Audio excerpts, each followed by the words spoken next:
Hey guys, good evening. If you could please sign in so I know who's here.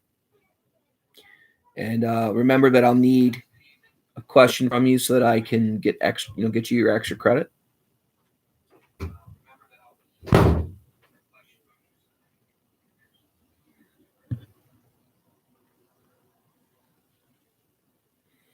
gonna wait another minute or two before we start.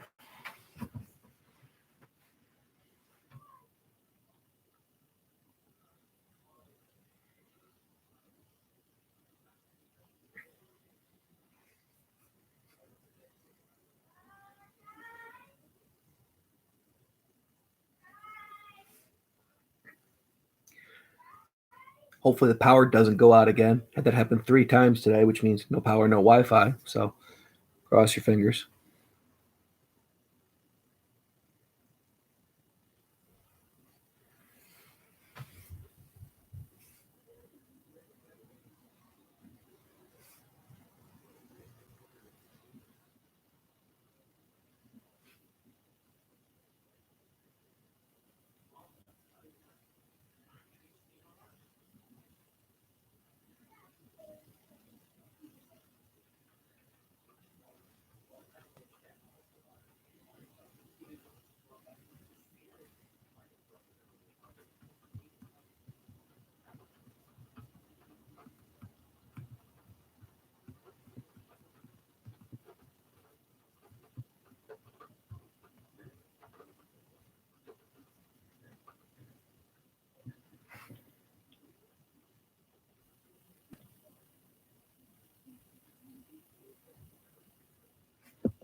Okay, so it's 7 o'clock. We'll get started. A couple pieces of information I wanted to pass on to you. You do have a DBQ on Test Wizard tomorrow. And I'd like that by the end of the day Sunday. But I did turn off the due date feature so that if you do get jammed up and you're feeling overwhelmed or whatever, if you need to turn it in later, you do it later, you can. I just ask that you email me and contact me and let me know. You do have your 45-minute time limit. There is an extended time version of it for the people who need that. I've bombarded you, so you probably know about this by now. I just actually sent you an email right off of Twitter. Yes, now I have Twitter. Look at me. Old people making progress. But if you're interested, tomorrow, Lynn Miranda, who is the star writer and director of Hamilton, he is going to be teaching the APUS history class from the College Board and going to be doing some stuff about document sourcing. And he's actually a remarkably smart dude, so he'll teach you well. And to be honest, he'll probably be a lot more entertaining than me. So you might want to check that out, okay? Again, today we're going to talk about civil rights. The College Board had a webinar last night, and Mrs. Kiwanis and I both of us worked together, put together a Google Doc that we're going to share with you guys, and she'll share with her AP class to go over the highlights of it. A couple things. If you have Grammarly as a plugin on your computer or Chromebook, you need to disable Grammarly. They said that for some reason, Grammarly will make it so that you cannot do the test on your computer. So if you have that Grammarly plugin, please disable that sucker. Very important, they talked about cheating and stuff like that. One of the things that'll happen is 2 days before the test, you're going to get an e-ticket. And that e-ticket is how you basically enter to take the test. You cannot share that e-ticket with anybody. They stated that if you go and you kind of email it to somebody else or share it, then that becomes like a red flag for cheating. So don't do that. I would, don't even do it with like mom or dad. Okay. The other thing is when we talk about the test, different options in terms of how you can do it. I am suggesting / telling you / begging you, don't do the I'm going to handwrite it and then take a picture thing. When they were going over the options last night, they even kind of admitted that that was the thing that could cause the most problems, have the most potential catastrophes. They even sent a thing today that like when you do it, you have to make sure you're directly overhead angle because otherwise glare. And there's ways where if you accidentally click submit before something else happens, I mean, so don't do that. You're going to make a Google Doc or a Word doc, whatever kind of doc you have. You can't actually type directly on the prompt thing. So what you do is you're going to make a doc, and I would actually recommend you make it ahead of time. Make the darn thing the day before. And what you need to have is at the top of every page, your initials, not your name, but your initials and your college board number. What other stuff? There's a checklist for the AP test that you guys are going to get, and I want you to print it out, tape it up somewhere as a reminder of the stuff that you have to have. In terms of materials, as long as you can print, I'm asking you to print out your materials for the AP test, or make sure that you've copied them and downloaded them, only because they told us that you cannot use shared documents. So if we work on study guides together all the time. Well, if student A and student B have a shared Google Doc, that becomes a red flag for cheating, believe it or not. So don't have anything open that's a shared doc. I would say print it anyway, because what you don't want to do is you don't want to be clicking and moving tabs all over the place trying to find stuff. I've been giving you guys these assignments with a nice, easy hundo kind of grade. Make your little one piece of paper study guide for each time period. Have that out, okay? Because you only have 45 minutes, so you don't want to spend that time, trying to hunt for information. The other thing they stressed, don't hit the back arrow or the refresh arrow. If there's a problem with uploading and submitting your test, you'll see that's in the Google slide that Mrs. Kiwanis and I put together. But that's important. Now, beginning on Monday, May the 4th be with you. Yes, this Monday, May the 4th, Star Wars Day. You're going to have an assignment for me, and you'll see it. It's about making your checklist, and you need to actually do a practice. And you can do it as many times as you want, but you have to practice uploading through the College Board your test. Make sure that you're receiving emails for them. But it's important. I need you to do this practice upload thing on Monday, because if for some reason you cannot do the demo practice upload, that means you won't be able to do the test. And then we have to figure out, you contact College Board or contact our Mrs. Killens, because she's the school AP coordinator, and get that worked out. Okay. So that's your deal. So Lynn Miranda tomorrow, there's a thing on Test Wizard. I'm going to send you an assignment, and it's rainy and nasty outside, but I hope you guys have a good weekend, because I miss you guys. I was telling my wife that today, that I love teaching you guys, and this is these dreary days are kind of bumming me out more because I'm teaching from a computer screen. All right, so here we go. Tomorrow at 10 o'clock, for those of you interested, I'm doing another Zoom for DBQ help.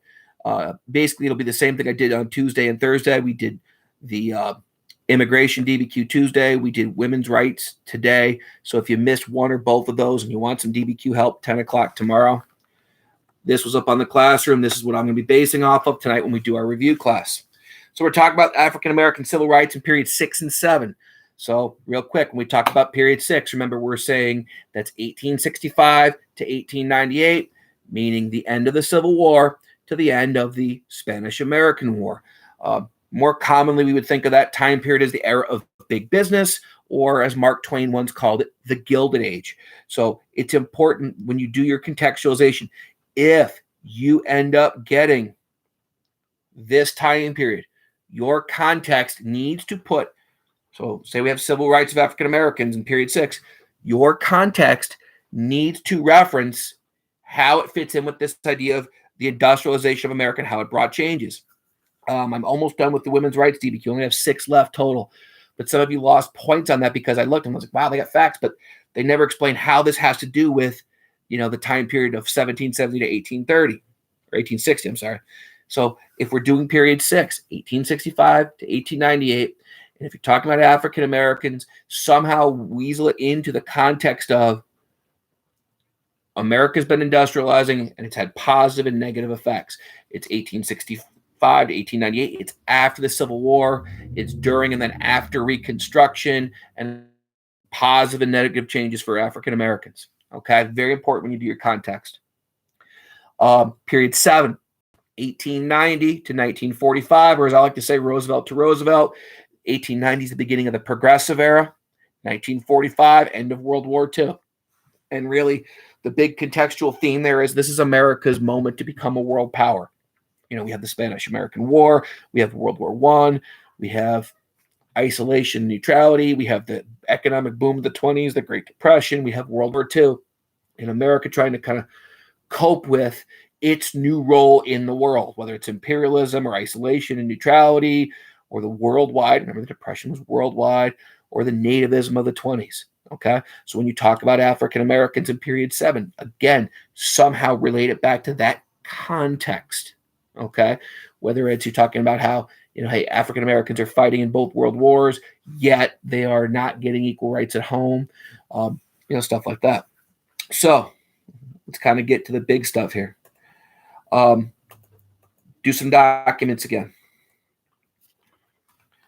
Hopefully you're able to follow along at home with me.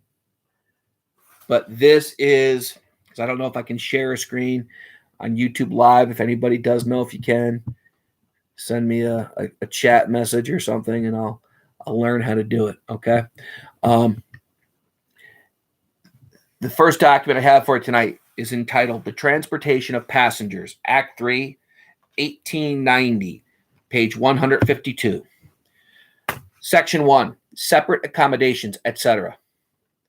That all railway companies carrying passengers in their coaches in this state shall provide equal but separate accommodations for the white and colored African American races by providing 2 or more passenger coaches for each passenger train, or by dividing the passenger coaches by a partition, meaning like a wall, so as to secure separate accommodations, provided that this section shall not be construed to apply to street railroads.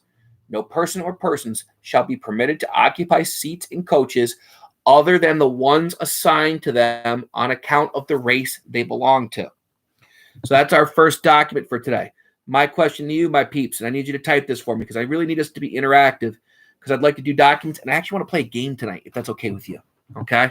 I know it's kind of weird playing a game by, group chat, whatever, but let's try it. So tell me this. What's the main idea of this document I gave you? Or what is this document an example of? Could somebody please type that for me and make me happy, make my life complete, and let me know? And that can even count as your extra credit question, okay? What's the name of the document that I gave you? What it's an example of something, or, what's the main idea of it? Okay, Faith says there's the phrase separate but equals there. That's really important. Yes, Faith. All right, so now let's keep rolling this. We're looking for separate but equal with regards to what, guys? Separate but equal what?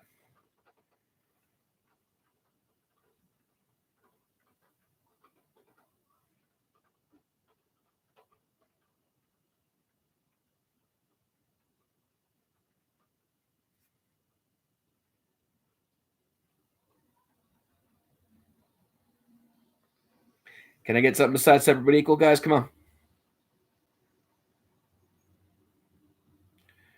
All right. We're talking about separate but equal railroad cars. Segregation by race. Thank you, Matthew. Guys, what's the name of these laws that segregated people by race? Again, if you have the ability to look on your computer right now, it says 1890. Maybe I'll try this as a Zoom meeting next week. I know the last time we did one as a big review class didn't go so well, but we could try it. Maybe I'll just mute everybody. Good, thanks, Liv. These are the Jim Crow laws. Okay, so now we know that these are Jim Crow laws designed to keep people segregated based on their race. This in particular deals with passenger train cars. Now, let's do our hippo skills. H, what's the historical context for this document? What is going on around the time of the document that A, led to the document being created, or kind of helps us understand things? Garrett, why would this has a question here that goes through this? Why would the Supreme Court rule in favor of separate but equal in the Plessy versus Ferguson case after the nation just went through the Civil War? I think Garrett just gave us our historical context through his question. Thanks, Garrett. So here's the deal. Yes, this is an example. The separate but equal. These are Jim Crow laws, and this is going to connect to the Plessy versus Ferguson case. Remember our little brainwashings from class? If I say Plessy versus Ferguson, you say separate but equal. Okay. To 1890, it's right at the beginning of the progressive era. So it's like right on the, it's late in period 6 because there is an overlap. And the term we want to use for your historical context, this is the quote, New South. And that's a good AP vocab word, which I have in this Google slideshow. The New South. It refers to the South after the Civil War. Now, what do we mean by New South? Well, there's some things that are new. We see the beginnings of industrialization in the South, the factories for textiles, factories for stuff like iron.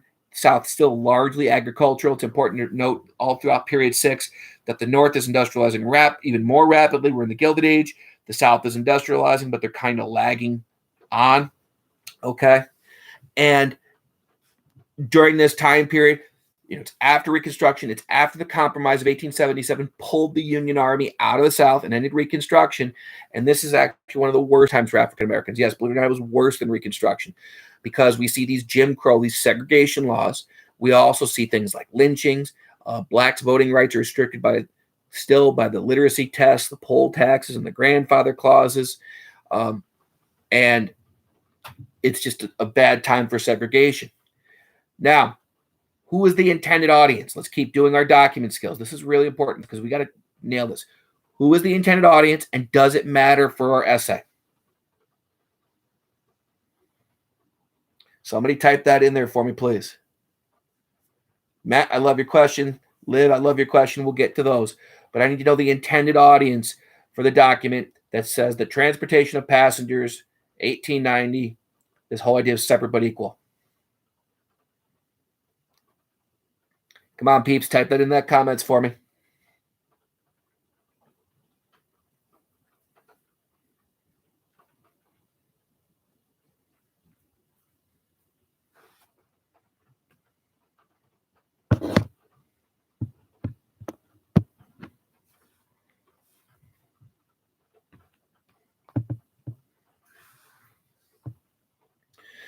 All right. You could argue that the intended audience would be the people of Louisiana. Okay, it does say at the bottom, revised laws of Louisiana. You could say that the intended audience would be both black and white people because you're trying to enforce segregation. There's not much of a point of view in this because it's a law. Again, if you're going to do point of view or perspective or bias, you want to try to see something that's like a personalized thing. Although you could say that this was clearly, the work of somebody who was like pro white supremacy, pro segregation. The actual history term we use for that are the Redeemers. The Redeemers were the white Southerners who wanted to kind of turn back the clock and go back to white supremacy and states' rights. What's a bit of outside information we could connect to this? What Supreme Court case later on is going to come and overturn Plessy versus Ferguson, guys, and declare that segregation is unconstitutional, at least in respect to schools? Can you type that in the comments for me? What Supreme Court case?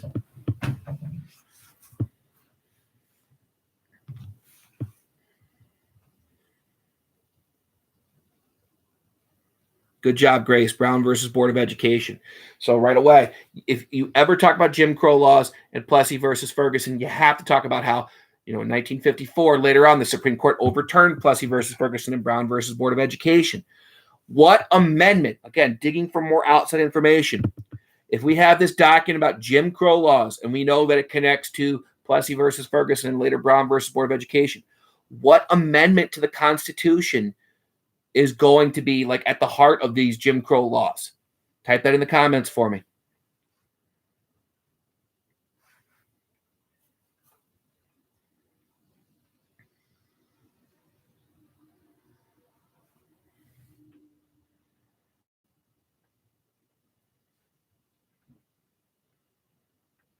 Good job, Allie. All right. Got a couple questions related to this. Gino, did African Americans have to demonstrate subservience to whites in the Jim Crow South along with segregation? And what would happen if an African American challenged a white person? The very nature of these Jim Crow laws go beyond segregation, Gino. They were intended to, for lack of a better way to put it, like create slavery by another name. Remember, this is still the time period of sharecropping in the South. Southern states would pass what were called vagrancy laws as another way to try to restrict the freedoms of African Americans, where literally you would, by law, have to, if you're out in public, a police officer could arrest you because you didn't have X amount of money in your pocket. Now, that's a vagrancy law. The idea that, we're going to arrest you because we don't want, quote, undesirables around. And of course, if that didn't work, lynch mobs, or, if you guys, I don't know if you guys read To Kill a Mockingbird. I know my kids did back in like 8th grade, but, To Kill a Mockingbird is a book about the worst thing that you could ever do to an African-American man. The South was accused of the rape of a white woman. And it's about the trial of a man who's accused of rape. And, very often if that happened, they wouldn't even get to trial because lynch mobs would get them. Look at other questions here. Matt, did the idea of the New South hurt the economy of the South compared to the pre-Civil War South? No, and understand, Matt, what hurt the South's economy was the Civil War. So again, you're still doing Reconstruction, you're still rebuilding, but now the South is beginning to industrialize, and it's just changing the game around. You're not seeing cotton plantations, Matt, but you are seeing sharecropping and tenant farming. You are starting to see factories. Now in the North, when workers would go on strike, management would bring in scabs, replacement workers. They would be immigrants. In the South, if that happened, they'd be African Americans. Why? So the striking workers would direct their anger at the replacement workers, not so much at management. All right, Garrett, why would the Supreme Court rule in favor of separate but equal in the Plessy versus Ferguson case after the nation just went through the Civil War? Garrett, that's a great question. So here's the deal. And this Louisiana law got challenged in 1890. Homer Adolph Plessy, he was the man involved. Homer Adolph Plessy was 1/8 black. And supposedly he was like so light-skinned that you wouldn't know. The whole thing was prearranged. The railroad companies hated the Jim Crow laws because they had to carry extra railroad cars. That means extra fuel. That means they're wasting money. So there was also a civil rights organization in Louisiana, and they worked together and they set this up. Homer Plessy got on board the whites only railroad car, kind of gave like a little wink to the conductor who'd come by and say, hey, wink, wink, you can't be on this train car. You got to go on the other train car. And Plessy, of course, would refuse. So then they had Plessy arrested. Ferguson was the name of the judge who was supposed to hear the case. So what Plessy and the Civil Rights Organization did was they sued Judge Ferguson saying, you don't have the right to hear this case because this law is unconstitutional. It just took 6 years to get the case to the Supreme Court. And the Supreme Court ruled 7-2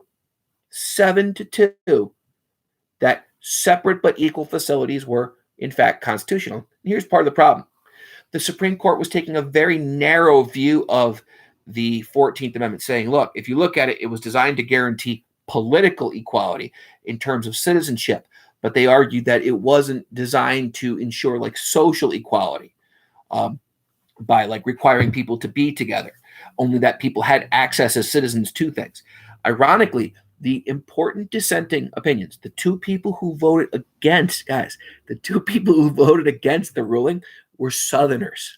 And one of the dissenting justices, Justice Harlan, he wrote the dissenting opinion that later on would help become the backbone for the Brown versus Board of Education case in 1954. Okay. Good questions to start with. All right, going to move on to our next document here. If you can follow along, great. If not, I'll read it to you. All right, this is the source. This is a contract in North Carolina. It's dated 1882. So again, it's period 6 because period 6 is 1865 to 1898. Always look for the time period because that can help you with historical context. There's no author on here. So right away, that might make perspective or point of view harder. It doesn't say who it's to, so that might make intended audience harder. Not impossible. All right, here we go. A contract in North Carolina. To everyone applying to rent land upon shares, the following conditions must be read and agreed to. The sale of every cropper's part of the cotton to be paid by me when and where I choose to sell. And after deducting all they owe me and all sums that I may be responsible for on their accounts, to pay them half of the net proceeds. What's the main idea of this document?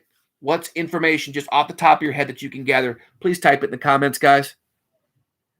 Like I said, we'll get through this part. We'll play a game today. Maybe we'll try a Zoom thing next time at night.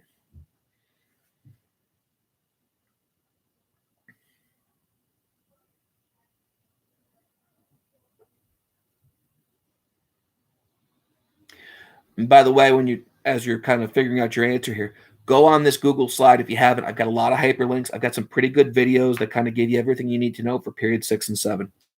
All right, Helena, thank you. This is a document. It's a contract for sharecropping. Again, they use the word cropping. They use the word shares in there. All right, which part of HIPPOs, guys, would you like to use if you're writing a DBQ here? Are you looking at historical context? Do you look at intended audience, point of view? Do you look at purpose? In my head, there's probably 2 real good ones. Maybe you could do the other 2, but it might be a bit of a reach. I'd love to see more than just one person. Come on, give it to me, guys. Would you use historical context, or would you use intended audience? Would you use purpose? Would you use point of view?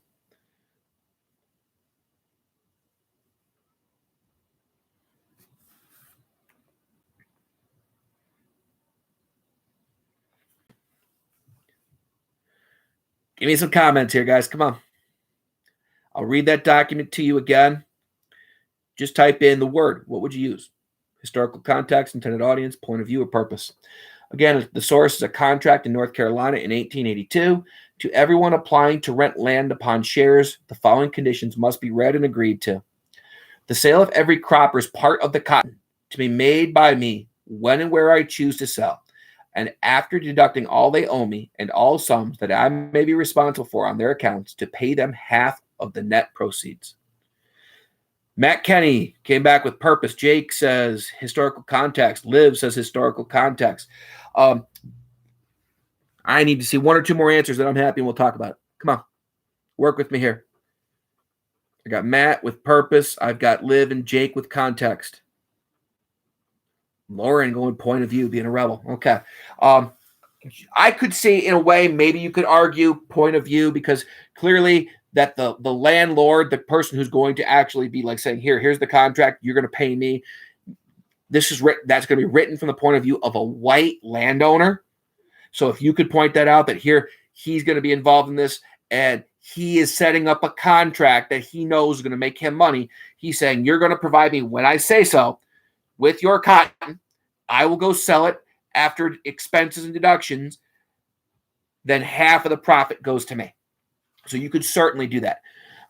You could say intended audience, because we know that more than likely, now I won't say 100%, because later on you will have some white sharecroppers, but for the most part, the intended audience is going to be an African-American person who will be the sharecropper, the person who's going to have to turn over these crops and pay half of his profits or half of his crops in rent. You could do historical context, because, again, this is during the New South. It's 1882, and we know that from a historical standpoint, sharecropping replaced slavery. It's basically slavery by another name, and it's intended to keep African Americans subservient. It's intended to keep them impoverished. It's intended to make it so they really can't move around. They can't get ahead. You could also do purpose. Again, what's the purpose of sharecropping? It's to create a stable labor supply so the cotton gets picked. It's designed to replace slavery, which is now unconstitutional under the 13th Amendment, and to basically create a new version of the slave owner, slave, now it's landlord, sharecropper type of situation. And then maybe even for historical context, you could now tag in there without your outside information. The idea that, look, and this was also going along with the Jim Crow laws, the idea that you've enforced segregation. It's gone along with the restrictions on voting, like the grandfather clauses, poll taxes, and literacy tests. Okay? All right, do a couple period 7 documents, and then I want to play a game tonight. All right, if you're following along at home and you have the ability to, go, it's like about 5 clicks or so, maybe a little bit more, and you will see a source. It looks like that. This is the National Association for the Advancement of Colored People, or in parentheses, NAACP for short. It's a letter to President Woodrow Wilson, 1913. So I'm going to read you this document. I want the main idea of the document, how it would be useful for African-American civil rights. Now remember, now we are in period 7 because it's 1913, okay? Dear Mr. President, the National Association for the Advancement of Colored People, through its board of directors, respectfully protest against the policy of your administration in segregating the colored employees in the departments at Washington. It realizes that this new and radical departure has been recommended and is now being defended on the ground that by giving certain bureaus or sections wholly to colored employees, they are thereby rendered safer in possession of their offices and are less likely to be ousted or discriminated against. We believe this reasoning to be fallacious, meaning false. It is based on a failure to appreciate the deeper significance of the new policy, to understand how far-reaching the effects of such a drawing of caste lines by the federal government may be, and how humiliating it is to the men thus stigmatized. Take a second, guys. Give it to me in your comments. What's the main idea of this document? I'm not looking for War and Peace. Couple words. And you guys all type way faster than me anyway, so come on. And then Zach's got a great question. Zach, it's almost like I tried to pay you to ask that question, so we're going to do that one. But first, what's the main idea of that document that I just gave you?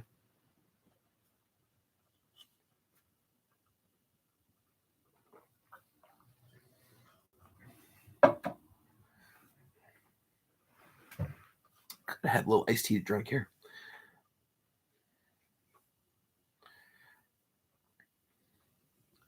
Garrett, all right, the NAACP is calling on Woodrow Wilson to desegregate the government. Good. Okay. Right now, I'm going to read this document to you again. I want to know. Type it. I want to get a bunch of people here. Faith, segregation of the White House has negative effects. I love that, Faith. Here's what I want, guys. I want you to give me a part of hippos. Okay? I don't need the explanation. I know it's hard to do the typing, but at least give me historical context, intended audience, point of view, or purpose. I'm going to read the doc again. National Association for the Advancement of Colored People, NAACP. Letter to President Woodrow Wilson, 1913. Dear Mr. President, the National Association for the Advancement of Colored People, through its board of directors, respectfully protests against the policy of your administration in segregating the colored employees in the departments at Washington.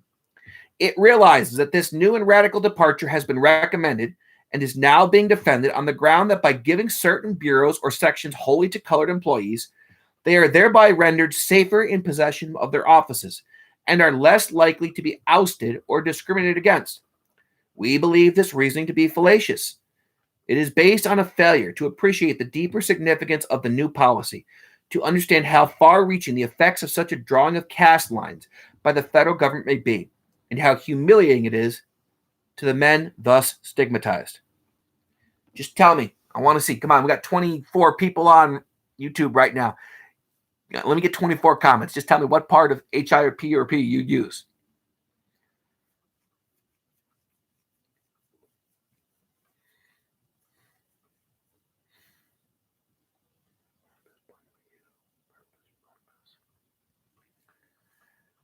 All right, I got a bunch here. Keep them coming.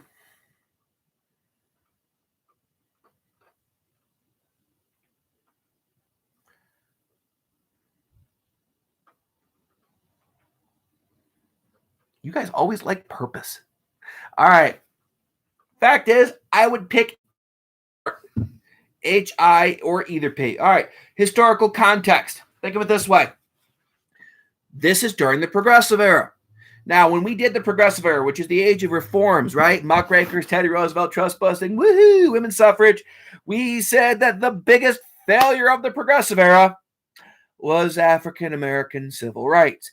This was a time period when Teddy Roosevelt created a national controversy just because he invited an African-American man, Booker T. Washington, to lunch at the White House. If you remember, we also said that one of the Progressive Era presidents, Woodrow Wilson, is pretty racist. Woodrow Wilson was from Virginia originally. Woodrow Wilson is the president who ordered the segregation of the entire executive branch of government.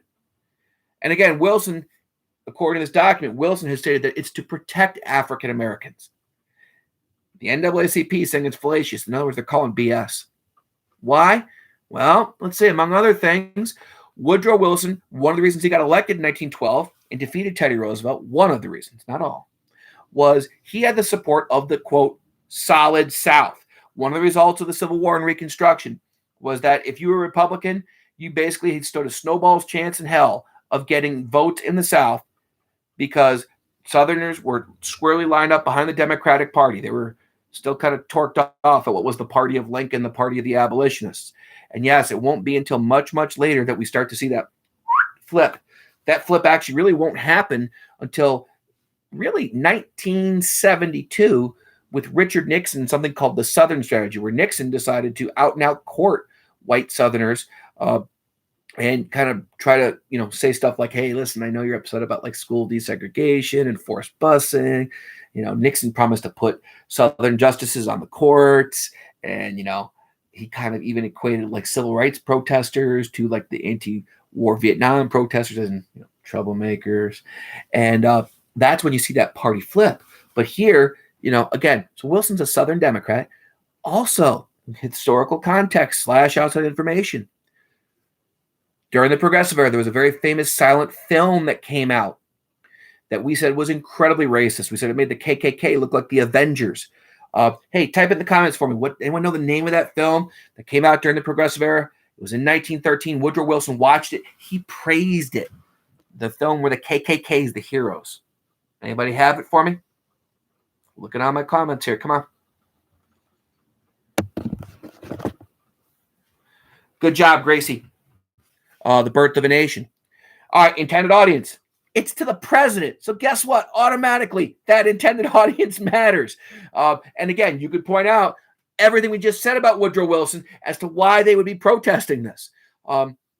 You could do point of view. This is the point of view of the NAACP, the National Association for the Advancement of Colored People, which is a civil rights organization.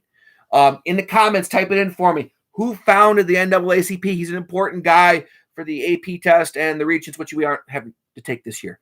But he's a guy you could straight up get a document from on May 15th. Who's the founder of the NAACP? He's got initials for a first name.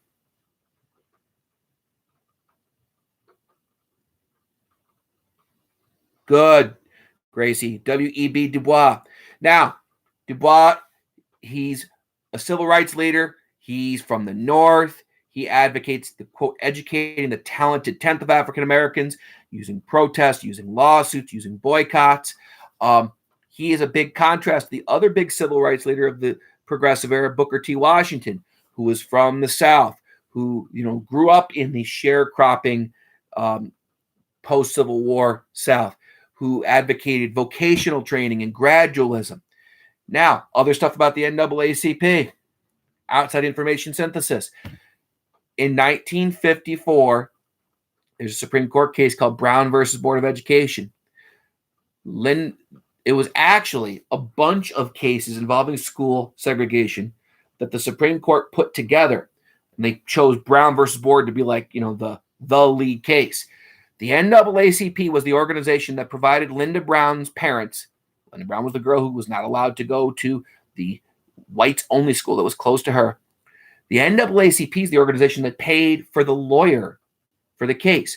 By the way, that attorney who represented the Brown family, who got this huge victory, was Thurgood Marshall. Now, why do we care about Thurgood Marshall? A, he has this landmark victory that really creates justice and equality, or takes a big step for it for African-American children. But in the 1960s, Thurgood Marshall would be appointed by President Lyndon Johnson as the first African-American to serve on the Supreme Court. So look at that for synthesis. We can walk that sucker all the way out. Okay? We could talk about point of view. We did that. Talk about purpose. Again, it's to desegregate a specific branch of the government. But a lot of options there. The key is, though, whatever part of HIPPOs you're going to use, you need to out and out explain. Remember, you got to do this for 2 documents to get your points. So make it good. You have to explain the idea that, look, this supports my thesis in regard to whatever your thesis is for African Americans because. All right?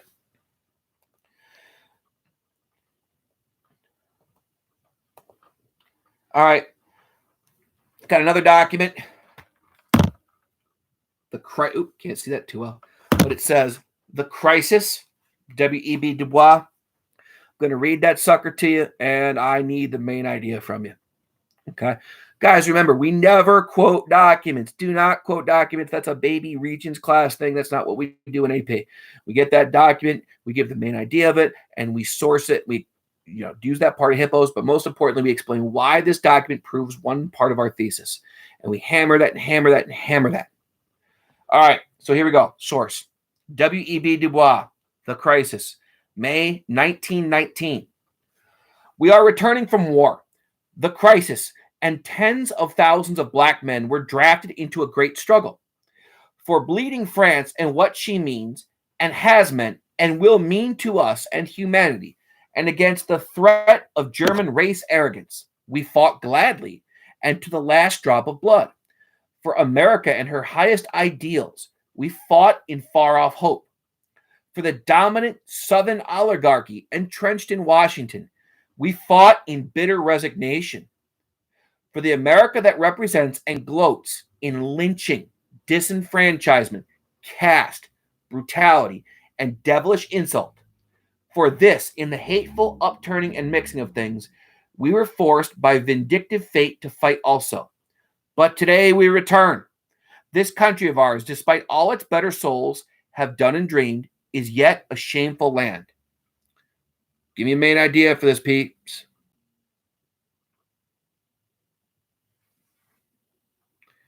Faith, I will answer your question after I get answers for that. Main idea of this document, please.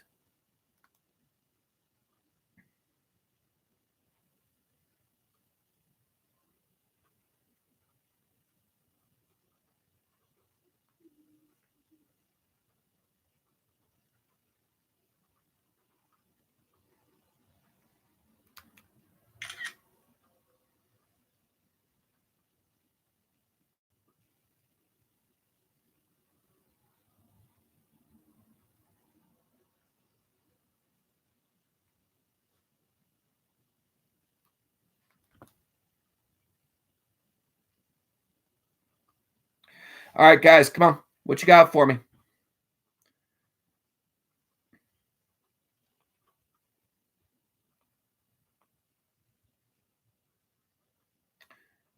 All right, main idea here. What are we looking at?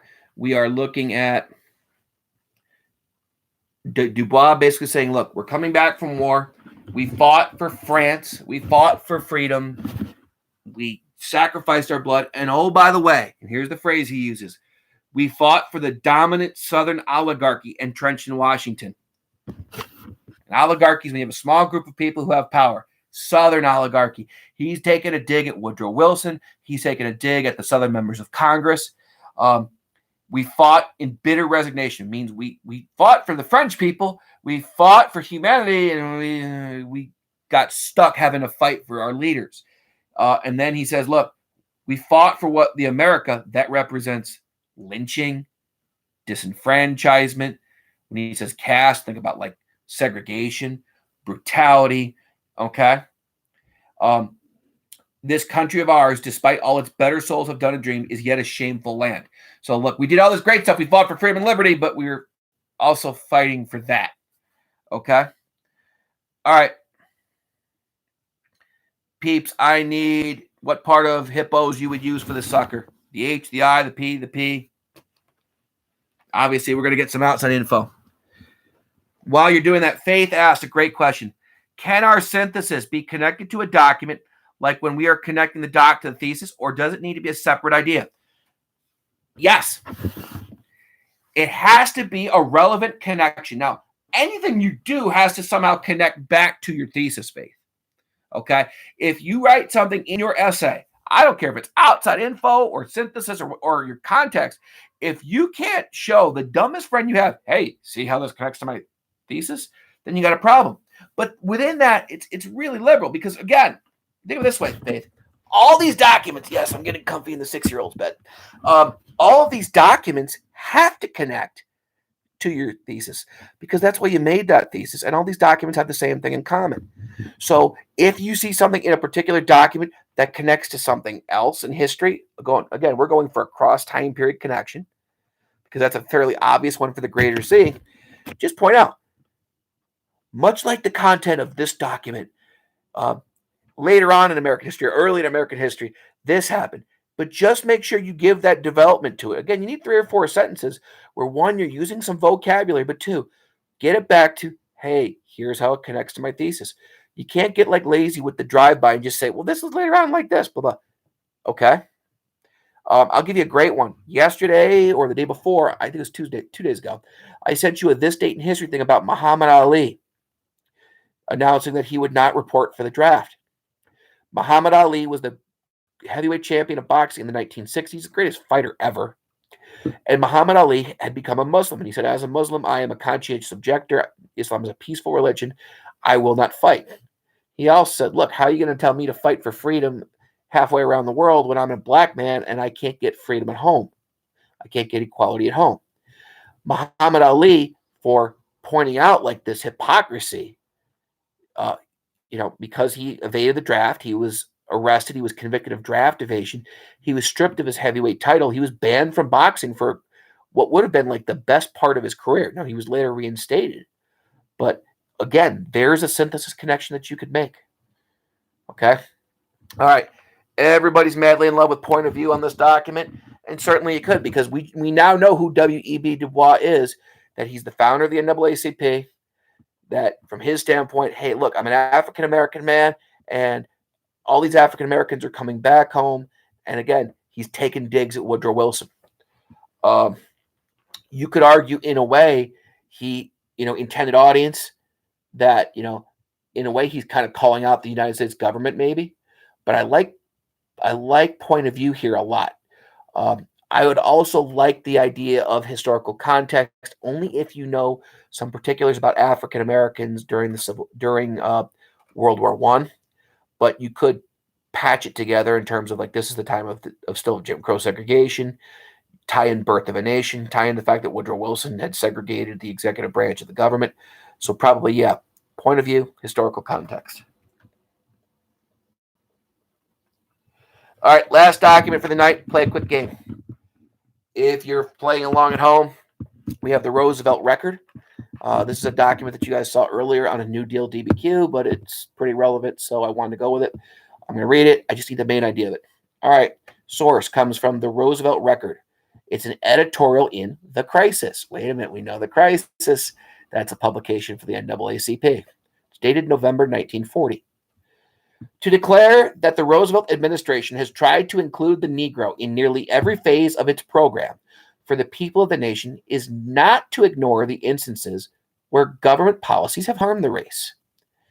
At Boulder Dam, for example, the administration continued the shameful policy begun by Hoover of forbidding Negroes to live in Boulder City, the government-built town. And in its own pet project, the TVA, the administration forbade Negroes to live in Norris, another government-built town at Norris Dam. The most important contribution of the Roosevelt administration to the age-old color line problem in America has been its doctrine that Negroes are a part of the country and must be considered in any program for the country as a whole. The inevitable discriminations notwithstanding, this thought has been driven home in thousands of communities by 1,000 specific acts. For the first time in their lives, a government has taken on meaning and substance for the Negro masses. Give me a main idea. Type it in there, voice text that sucker in there, and then I've got some good questions from Brandon and from Hannah that I want to get to. Give me a main idea for that Roosevelt Record, please, peeps. Need a haircut. How many of you guys need a haircut now? Got the quarantine beard. Me, my two oldest sons, the little guy, the Peanut. I might just take like a Sharpie so we can all have a quarantine beard. All right, come on here. What's the main idea of that document, guys?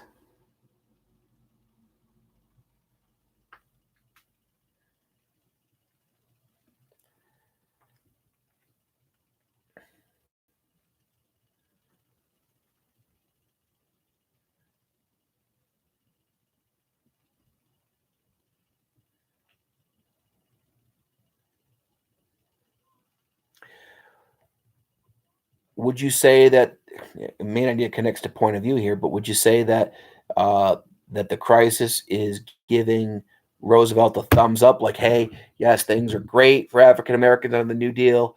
Would you say that they're kind of giving a thumbs down to the Roosevelt administration, saying that, look, it did a disservice to African Americans? Are they kind of given like, one of those things where it's men's and men's?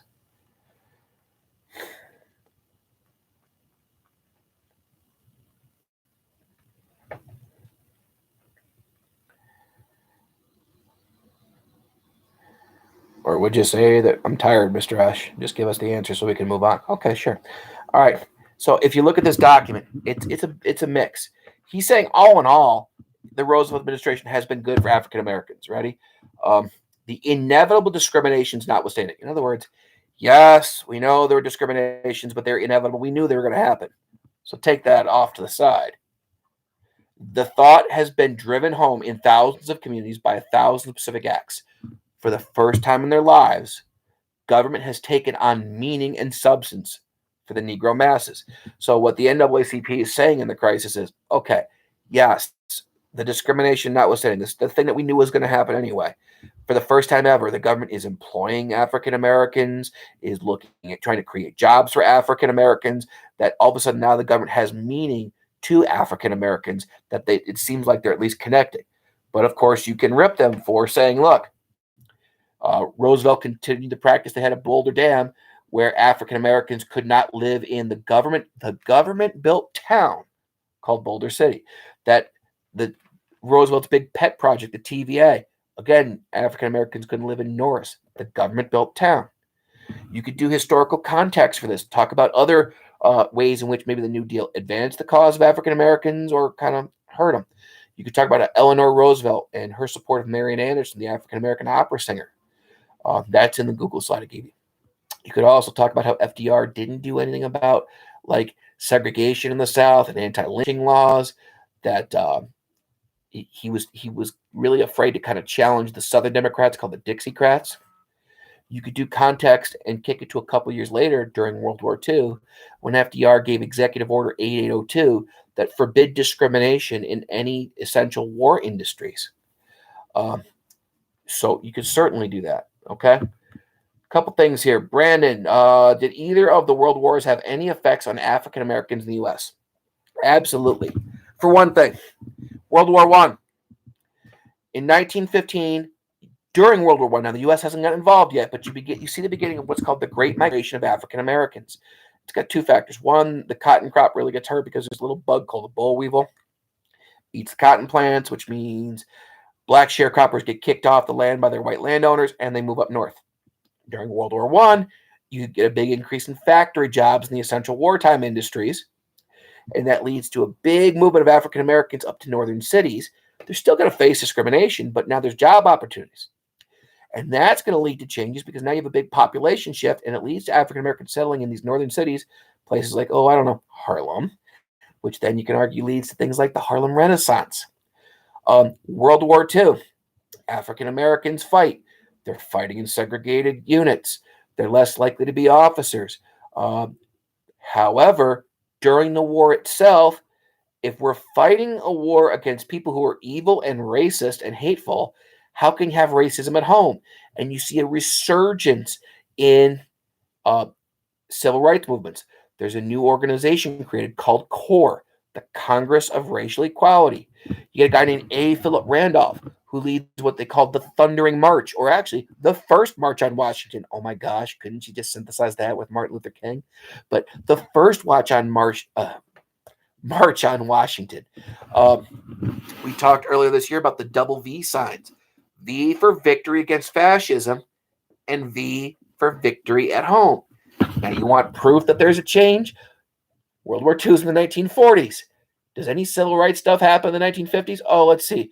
Brown versus Board of Education in 1954. Rosa Parks and Martin Luther King and the Montgomery bus boycott in 1955. In the late 1940s, after World War II, Harry Truman orders the desegregation of the U.S. military. So, yeah, both wars lead to changes for African Americans. And, Brandon, that was a great question. Hannah, can we use synthesis from periods before and after? Yes, because remember, the whole idea is you're making connections across time periods. And I think, Hannah, when they give you your time period, you really are driving the point home most effectively. Because the problem is, if you do a connection that it's like in the time period, Hannah, I worry that the grader is just going to go, oh, the kid gave outside information. But if you make the connection, I want to see that connection outside the time period. Say, you know, this is incredibly similar to another event that happened later or earlier in American history. And now look at the importance of this because, like I said, connect uh, Muhammad Ali to the feelings of W.E.B. Du Bois during World War One. Connect, civil rights during World War Two and how later on it impacts things down the road. Connect the creation of the NAACP and W.B. Du Bois to Brown versus Board of Education. Connect from period 7 to period 8. Okay? And let's see here. Logan, how did cultural icons such as Louis Armstrong and Bessie Smith impact civil rights? They brought black culture more into the mainstream in terms of, jazz is really the one and only truly American form of music. The origins of jazz, like, even with rock and roll, you can be like, oh, it's the Beatles, the British invasion. Jazz was a uniquely American thing.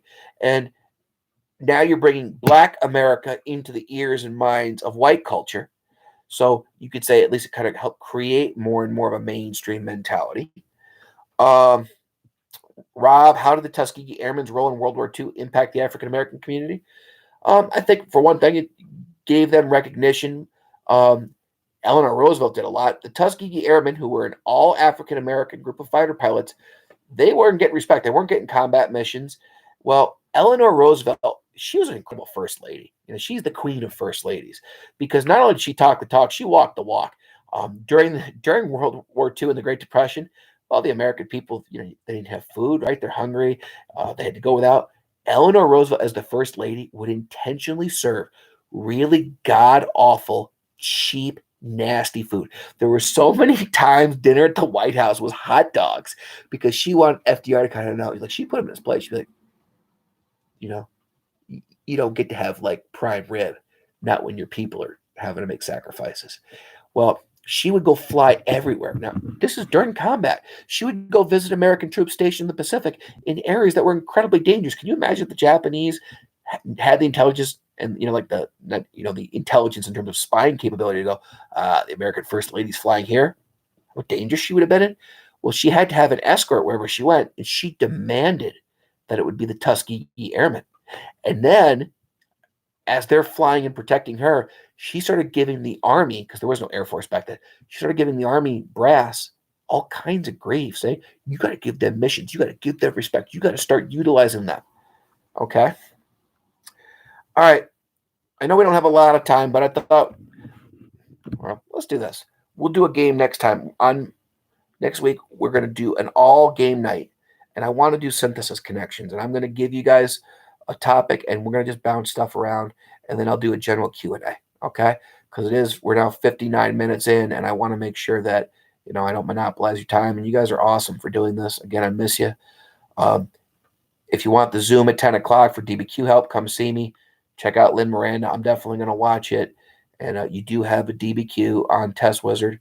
Again, it'll be up there on Friday. It's due on Sunday. I have 6 more DBQs to finish for you guys. Everybody else's grades are up there. And, till then, log off and plug in your Chromies, homies.